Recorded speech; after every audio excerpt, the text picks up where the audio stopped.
Halo, willkommen, selamat datang di channel Dini and Juju. Halo semuanya. Halo. Apa kabar? Kembali lagi sama Dini dan Juju. Juju and Dini. Oke, Kita mau ngomongin tentang quote-quote yang menarik menurut kita ya, sepanjang masa. Ya kita kan suka mendengarkan atau membaca quote dari tokoh-tokoh terkenal. Terus abis itu kayaknya tuh ngena banget gitu loh di hati misalnya. Atau cuman baca di Instagram aja banyak banget kan, banyak banget orang-orang tuh bener-bener kreatif nulis di feednya dia gitu, atau bahkan ada feed quote sendiri yang itu isinya quote-quote semua. Sebenarnya nggak gitu. apa-apa juga kalau masukin quote ke story atau ke Instagram ya, yang penting tuh mencantumkan sumbernya. Ada sumbernya, betul. Itu sumbernya quote dari mana, betul. Atau memang itu bikinan kita sendiri gitu. Iya, betul banget. Jangan lupa cantumin sumbernya. Iya. Dan saya punya quote yang menarik banget dari salah satu tokoh idola saya, Cak Nun. Iya. Gimana? Ya gini katanya, supir bis malam itu lebih cepat masuk surga dibanding imam taraweh atau imam sholat yang menggunakan surat-surat panjang. Aku udah ketawa, kenapa gitu? Maksudnya gimana penjelasannya? Iya, mungkin kalau teman-teman yang nggak pernah naik bis malam nggak ngerti ngerti ya bahwa supir bis malam tuh ugal-ugalan ya. Iya. Di jalan tuh kenceng banget kan. Tapi justru kanan kiri.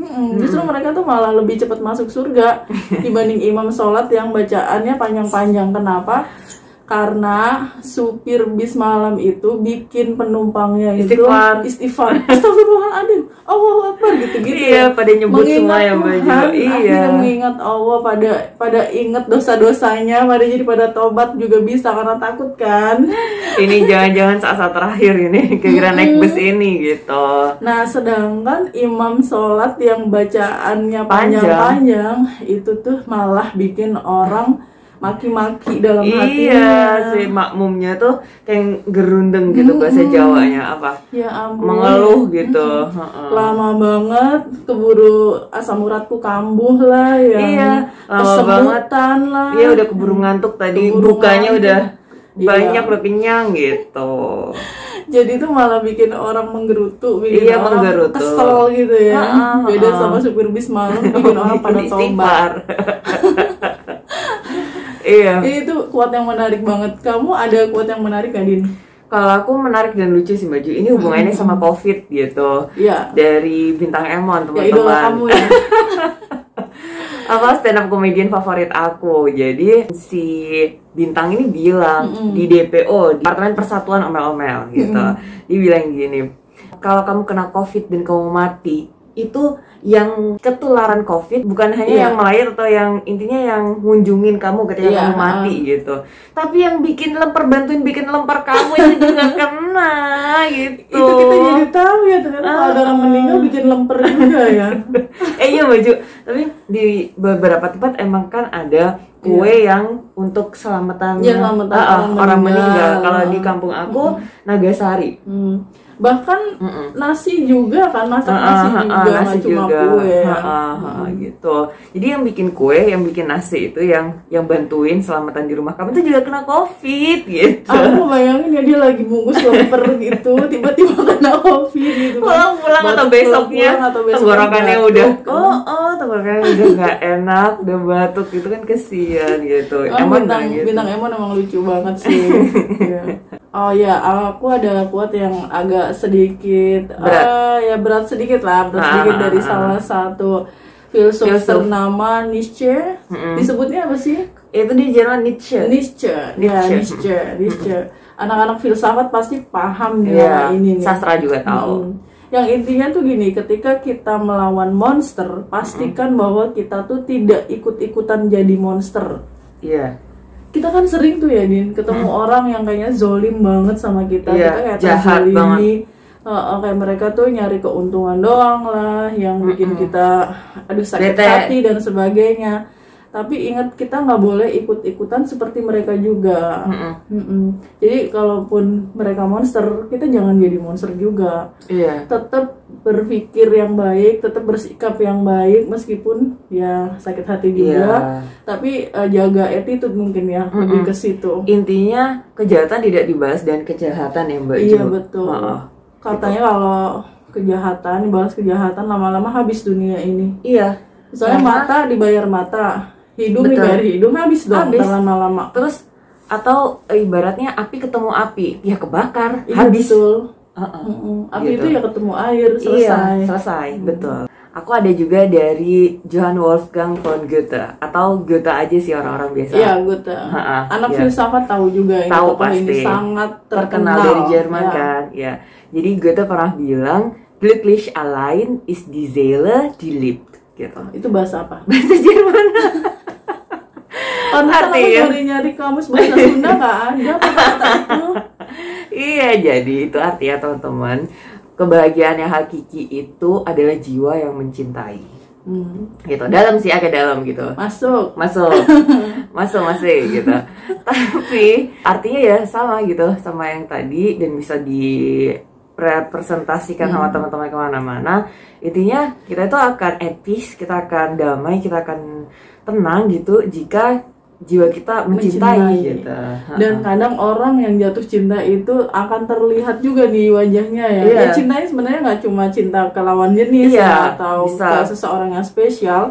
Tapi kalau orang yang hatinya lagi cinta, itu tuh kulit pun jadi kayak lebih halus, lebih bersinar, wajahnya berbinar-binar kayak gitu. Iya, benar banget. Selain dari Goethe, sekarang kita pindah ke satu lagi. Dari katanya kamu siapa? punya quote bagus dari mama kamu. Oh iya, oke. Kita ke situ dulu. Jadi ini bahasa Jawa Mbak Jo. Kalau tadi bahasa Jerman, sekarang kita ke Jawa gitu. Saya buka kamus bahasa Jawa dulu ya. Jadi mama saya itu bilang seperti ini, "Ati iku ketutup kulit, Mbak." Gitu. Hati itu tertutup oleh kulit. Maknanya banyak, salah satunya adalah kita tidak bisa membaca hati orang lain gitu. Jadi kesimpulannya ya dikomunikasikan apapun itu. Ibaratnya kayak ini ya, kayak dalam laut tidak bisa kita selami kayak gitu. Iya, betul. Hampir mirip kayak gitu ya. Hampir mirip dengannya gitu. Iya, kadang ketika kita melihat seseorang sepertinya mereka baik ke kita, tapi di belakang belum tentu baik. Itu juga hati yang ketutup kulit ya. Iya, karena isi hati orang kita nggak bisa tahu kan ya Mbak Jo. Nggak bisa nebak di depan juga. kita, oh kamu cantik, kamu baik, kamu gini-gini, muji-muji, tapi kita nggak tahu dalam hatinya kayak apa. Iya, di balik itu dia maki-maki atau dia fitnah. Ya nauzubillah min dzalik, jangan sampai. Tapi kita harus prepare kayak gitu tuh.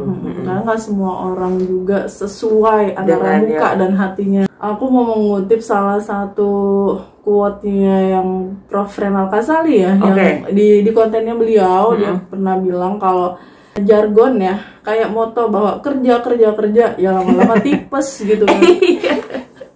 Iya, di hustle culture yang kayak gini ya Mbak Jo, di zaman serba cepat gitu. Harus kerja ya tipes nantinya kalau kerja mulu. Harus healing ya nggak sih? Healing gitu.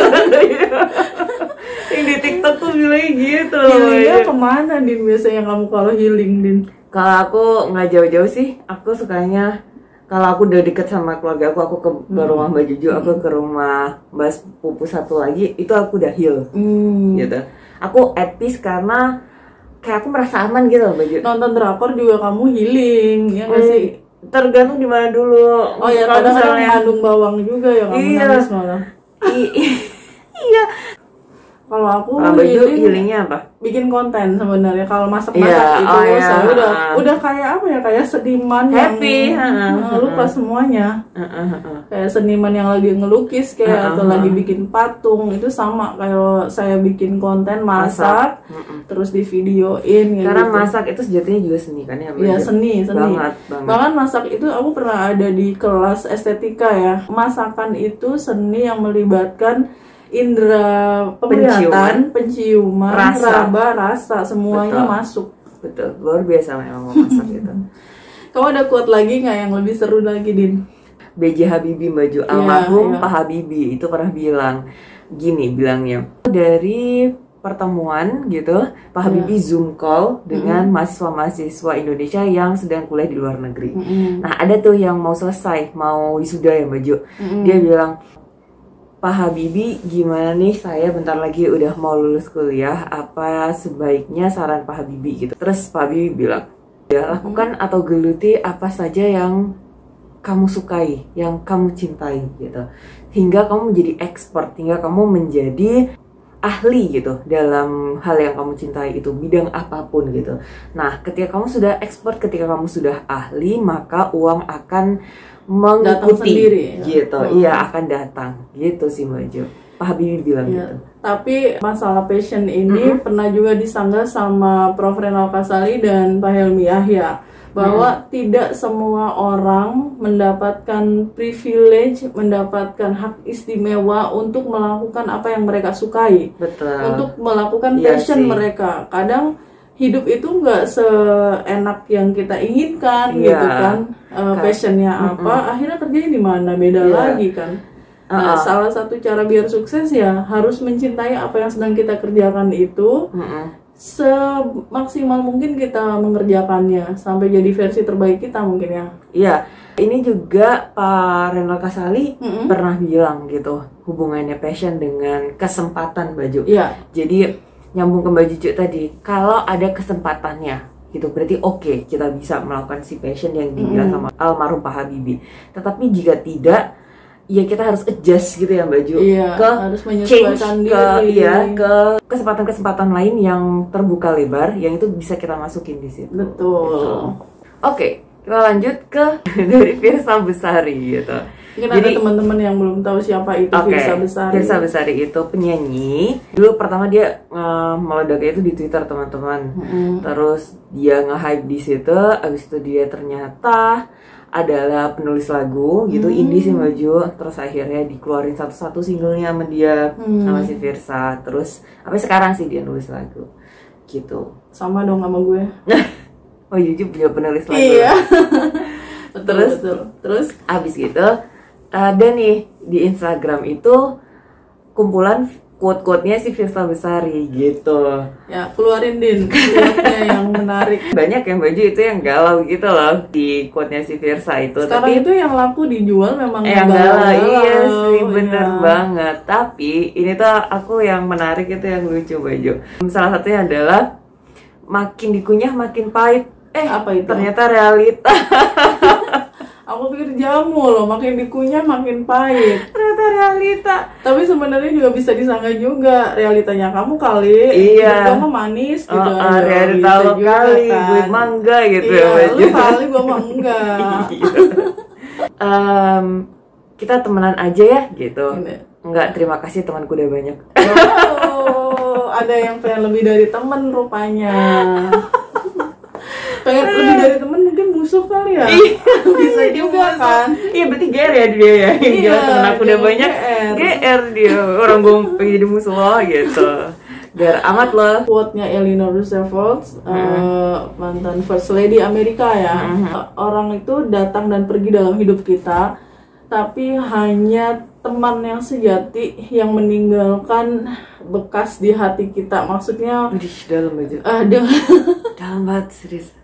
Terus. Hanya orang-orang tertentu aja yang bisa kita ingat selama hidup kita. Nah, iya, kadang-kadang tuh kita tuh ketemu orang baru lagi, bahkan di tempat kerja itu apalagi keluar masuk ya ibaratnya. Come and go. Iya, tapi hanya beberapa orang aja yang sepertinya nih bakalan selamanya kita akan jadi teman baik, kita akan jadi keluarga gitu. Bestie kata anak-anak zaman Bestie. sekarang. Gimana bestie? Kamu punya bestie juga kan? Oh ya pasti toh. Pasti. Nah ini nyambung lagi sama Ali bin Abu Thalib. Iya, ke teman tadi ya Mbak. Nyambung banget. Nyambung banget. Ada quote-nya beliau yang sangat terkenal itu. Iya. Ali bin Abu Thalib itu modelnya kayak kamu gitu, Din, ekstrovert, banyak temennya. Insya Allah. Terus. Insya Allah. Terus temennya tuh banyak. Ali bin Abi Thalib itu salah satu sahabat Nabi ya. Terus ada yang nanya, temenmu banyak ya, Ginda Ali apa nyebutnya? Ada berapa ya teman baikmu gitu. Terus Ali menjawab, nanti akan kuhitung setelah aku kena musibah. Iya, kadang dalam hidup itu kita tuh misalnya ya lagi banyak uang, lagi banyak rezeki gitu kan, lagi di atas, banyak orang yang mendekat ke kita, bahkan yang tadinya saudara, yang bukan saudara juga ngaku saudara ya, kalau lagi di atas itu seperti itu. Iya, itu. suka kayak gitu. Tapi ketika yang lagi di atas itu hilang semua yang dia punya, hartanya kayak, atau lagi sakit udah kayak, mulai mau turun, iya, gitu. kena musibah lah intinya. Apakah teman-temannya itu masih bertahan? Itu nanti kita lihat gitu. Iya, Sendirinya di situ. Betul, yang masih bertahan itulah yang sahabat sejati. Jadi kalau dalam waktu kita lagi seneng ya wajar kalau kita banyak temen gitu. Nah, kalau misalnya kita terkena musibah gimana gitu. Nah, semi itu kita punya 2 selebgram yang kuat-kuatnya itu benar-benar baper ya, dan terus baper gitu, at the same time juga mikir, tapi juga bikin ngocok perut, lucu. Aku Firsa Besari. Saya sukanya Bude Sumiati. Mungkin teman-teman bisa ngeliat ya di Instagramnya, Firsa Besari sama Bude Sumiati. Nah, kalau Firsa itu tuh di Instagram storiesnya seringnya gitu, dan ada yang orang yang ngumpulin gitu. Jadi @Firsa Besari Quotes atau Firsa Quotes gitu. Dikumpulin sama orang di situ. Aku barusan baca. Kuotan kamu ini lucu-lucuan aja ya. Sumiati. Aku dulu ya Baju. Barusan aku baca yang di Firsa Besari Quotes itu bilangnya gini, ujian kehidupan banyak banget ya, tapi nggak ada remedi. Emang mau diremedi? Jadi nggak ada remedinya. Kalau misalnya nggak lulus nggak ada remedi maksudnya. Kalau Bude Sumiati, selamat pagi. Yang bajunya sudah rapi tapi hatinya masih berantakan. Aku ada baju satu lagi barusan aku baca, update status terus tapi nggak pernah mau memastikan status. Ada yang pengen dipastikan statusnya. Oh gini aja receh banget ya. Receh banget gini aja bikin ketawa. Kalau baju ada lagi gak? Ada yang dari Bude Sumiati itu. Kamu yang menjauh, kenapa aku yang disuruh rindu? Aduh. Ada orang-orang itu suka bikin baper. Kita bagi tugas aja katanya. Kamu bagian rindu, aku bagian kangen. Sama aja. Oh my god. Oke, baiklah teman-teman. Jadi sekian dulu video kita tentang quote. Iya, dan sepertinya quote ini nanti kita bikin playlist karena quote itu masih banyak banget sebenarnya dan yang kita bisa mengupasnya ya. Iya, list kita masih banyak, tapi yang serius, yang lucu. Iya. Ntar kita bikin series, insya Allah kita bikin satu lagi, beberapa video lagi tentang quote teman-teman. Quotes dari orang-orang terkenal. Iya, the list goes on, sebenarnya masih ada banyak, cuman ya sepertinya kita cukupkan sampai di sini dulu. Terima kasih sudah menonton video ini. Ketemu lagi di edisi berikutnya, video berikutnya dengan saya Juju dan Dini. Bye. Thank you for watching. Cheers.